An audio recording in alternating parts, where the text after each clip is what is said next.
आता मी करतोय दाळगंडोरी, स्पेशल दाळगंडोरी. आता हिच्यात टाकल्या शेंगदाणे, खोबरं, मिरच्या. त्या मिरच्या टाकतो हिच्यात मी थोड्या.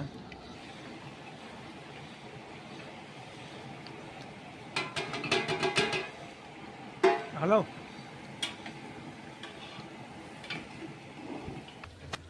यावेळेला थोडं पिकं होऊ देणं पडतं. आता येईल आता थोडा 5 मिनटं होती. मी अजून मिरच्या एकदम भारी दाळगंडोरी, जळगावची खानदेशची दाळगंडोरी, तिखट मिरच्याची दाळगंडोरी म्हणतात. तिखट आता येईल आता हे वाटणं पण बारीक मिक्सरमध्ये. इथे घेतलं बारीक मिरच्या 200 ग्रॅम, शेंगदाणे पावशेर, लसण, जिरं, कोथिंबीर टाकली हिच्या खाली. हे सगळं करून वाटून ज्या टाकणे. हिच्यात टाकलं मीठ, हळद. हिच्यात आता टाकलं मी ना ते बारीक करून सनी हे बा. आधी शेंगदाणे, मिरच्या, कोथिंबीर, हळद ते सगळं बारीक मिक्स करून हिच्यात टाकलं. आता याच्यात टाकायची तुरीची डाळ थोडी शिजवून. हिच्यात थोडी तुरीची डाळ शिजवून टाकली थोडी, पावशेर एक.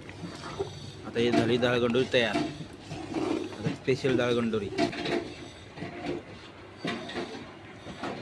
झाली दाळगंडोरी.